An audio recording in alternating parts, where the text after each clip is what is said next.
Hey guys, what's up and welcome back to another video. So in just a few short days, Captain Marvel is going to be hitting the big screens, but not a lot of people even know who she is. I think when most people think Captain Marvel, they think of Shazam. So who exactly is Captain Marvel? Where did she come from? What can she do? And what do you need to know before you see the movie? Well, it's exactly what I'm going to tell you today.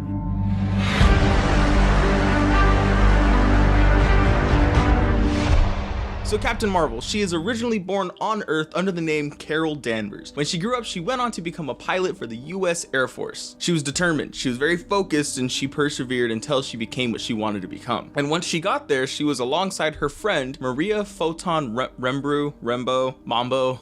We'll just call her Photon. All right, so back to Carol, back to Captain Marvel. So she is an ace pilot. She's at the top of what she does. And from what we can see in the trailer, it looks like she was good enough to test out some experimental equipment. We can see her flying a jet with some sort of high-tech propulsion mechanism that I'm going to assume is extraterrestrial in nature. The reason that I think that is because she goes on to crash that plane in the trailer, and the energy from the propulsion mechanism seems to change her, seems to give her some sort of powers. I'm gonna venture to guess that the explosion we see in the trailer is what gives her her powers. So at some point after this accident, Carol does something else that's very integral to her story. She joins the Kree. Now we've actually seen the Kree before. We've seen them sprinkled throughout Guardians of the Galaxy, but the most important Kree we've met is Ronan the Accuser. You remember Ronan, right? The bloodthirsty warlord from Guardians 1 who like massacred thousands of people and then lost in a dance battle. Yeah, well, he is a Kree, and actually he's in this movie, and it looks like he's on Carol or Captain Marvel's team when she's with the Kree. So I'm very excited to see this, especially because he also has a hammer just like he did in Guardians. So anyway, at some point Carol joins the Kree and starts fighting their battles. One of the interesting things about this though is that Carol doesn't remember her life on Earth. She gets pieces here and there, small memories, flashbacks, but her memory seems to have been wiped. Well, that happened when Carol was merged with Kree DNA in order to make her more powerful. Yes, she is technically a Kree human hybrid. Having that Kree DNA does give her a ton of advantages and a few powers, but I want to cover that later on when I talk about powers. Right now is the origin. So she's now half human, half Kree, and she's fighting their battles. But why is she half Kree? Who did that to her in the first place? Well, we see and hear the person that did it to her in the trailer. It's this lady. She talks about how she made Carol stronger and one of them and blah blah blah. What's more important is who this lady is. Now there is no official statement saying who this character is. The actor has actually been holding it under wraps, but based on our best guesses, the Marvel community is kind of agreeing that she's going to be a character called the Supreme Intelligence. The Supreme Intelligence in the comics is an AI made up of the greatest minds in Kree civilization. It is their knowledge system, it is their god, it is their supreme being, their supreme intelligence. It would make sense if the smartest mind in all of the Kree civilization is what made Captain Marvel half Kree, half human. So it seems like the Supreme Intelligence is going to be what takes Carol's powers from here to here, or even gives her powers in the first place. That explosion may have just made her open to powers. We're not sure yet. But either way, it seems like the Supreme Intelligence is going to play a huge role in this. But what would the Supreme Intelligence need her power for? Well, it's pretty simple. They basically made her into a sort of Captain America super soldier kind of situation so that she can fight Skrulls for them. Now, Skrulls are these kind of goblin humanoid looking things from the comics. They are shapeshifters, and they are always infiltrating societies and just causing havoc. The Kree and the Skrulls are notoriously at war with each other, and Carol seems to be joining that war, and she's fighting that war alongside her team known as Star Force. Star Force is essentially the SEAL Team 6 of the Kree civilization. They're like the elite of the elite that go and kick some Skrull ass, and that's Carol's whole deal while she's with the Kree. She wants to kick some Skrull skull, even if it means that they're disguised as an old lady. So that's basically her origin story. That answers the question of who Captain Marvel is, but now we need to talk about what she can do. So in the comics, Captain Marvel gets her powers from an explosion that fuses her DNA with Kree DNA. In the MCU though, it seems like there's going to be a little bit of a change. We do see her go through an explosion, which I'm assuming is going to give her her base level powers. And then I think where they mix the Kree DNA and her DNA is going to be when she achieves something called binary. It's basically her Super Saiyan mode where she just goes all out and has all this power and a cool mohawk. But with that, we're going to have to wait for the movie to come out to see what happens. Her powers might be a little different from the comics too. So I went through the comics, made a list of the powers that she had, and then whittled out the ones that are very specific, like being able to materialize and dematerialize her suit at will, stuff like that. That stuff got weeded out, and I just took it down to the base powers because I think that's what we're gonna see in the MCU movie. So what powers does Captain Marvel have? What is she bringing to the table? First off, enhanced physical capabilities. That means that she has super strength, super stamina, super durability, super agility, and super reflexes.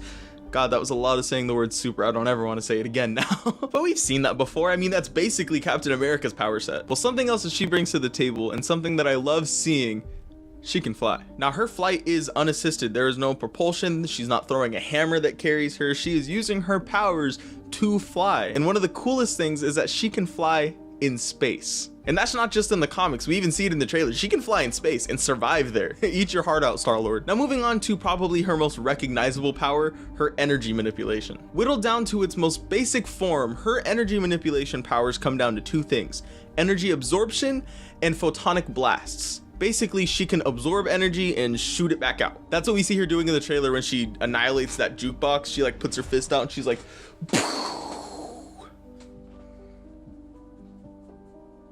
I'm an adult, and I just went Those are her like heavy hitting offensive powers. That's the kind of stuff that she's gonna be throwing at Thanos in Endgame. You know what I mean? So I'm really excited to see the scale of her power. We know that she can like blow up a jukebox, but can she like blow up a ship? Can she blow up a moon? You know, like how far do those go? Now moving on to the last part of her powers, and something that a lot of people don't know is that she has regenerative powers. In the comics, it's actually said to rival Wolverine's power. I think it actually exceeds it, but I don't know how they're gonna handle that in the MCU. So let me break it down into its three major parts. So the first one is the healing factor. If she gets cut, it seems like she's gonna be able to heal the cut. The second part is that she is immune to contaminants. Toxins and poisons and stuff like that don't work on her. So if we see somebody like using some kind of poison dart, poison arrow or something like that, she's just gonna pull it out and keep fighting. But now, number three, and the one that really excites me, she has decelerated aging powers. So the way that we see her in this movie, she could look the exact same way in Endgame. We could still have Captain Marvel like in her prime. That's gonna be nuts. So that wraps up the power section. Let me know down in the comments what power you're most excited to see. I gotta say, I'm probably most excited to see how her flight works, but let me know down in the comments. So I have one last section for you guys. Interesting facts that I came across while doing research. I only have two, but they're big. Really big. One's big for this movie, the other one's big for the MCU. Oh, also she has a cat named Goose, which I'm sure you've seen in the trailer. Goose isn't actually a cat, it's an alien called a Flurkin. Flurkins lay eggs. They have pocket dimensions inside of their bodies, and from those pocket dimensions can come giant tentacles. Yeah, these things are crazy. They also have like human level intelligence, so this cat's gonna be really interesting to see. Also, there are a lot of people thinking that the cat is gonna scratch out Nick Fury's eye, and I was like, no, that's not how they're gonna do it. That's Nick Fury's eye is like his thing. It has to be a big battle. But we see in this picture of a toy that's being released for Captain Marvel, we see Nick Fury holding the cat locked up. So like, maybe he knows it's dangerous. Maybe it's gonna get him. Anyway, moving on. So the first one, Samuel L. Jackson tweeted a photo of him getting a life cast mask. They're basically making a mask of his face so that they can have a rubber version, right? Does this mean that a Skrull, hear me out, does this mean that a Skrull is going to be disguising themselves as Nick Fury and they're making that mask to have a mask off moment where he reveals that he's actually a Skrull? That would be so cool. I mean, the Skrulls have even been known to do this in the past. They've actually impersonated the entire Avengers team. So I would love to see that happen. But now let's move on to the really important one. Samuel L. Jackson was in an interview and was asked if Captain Marvel is worthy of being the first female superhero in the Marvel Cinematic Universe. He responded by listing her powers, basically saying she's a badass, right? Like, oh, she can do this, she can do that, she can punch this. But then he said that she's one of the only characters who can time travel. I don't know what to say.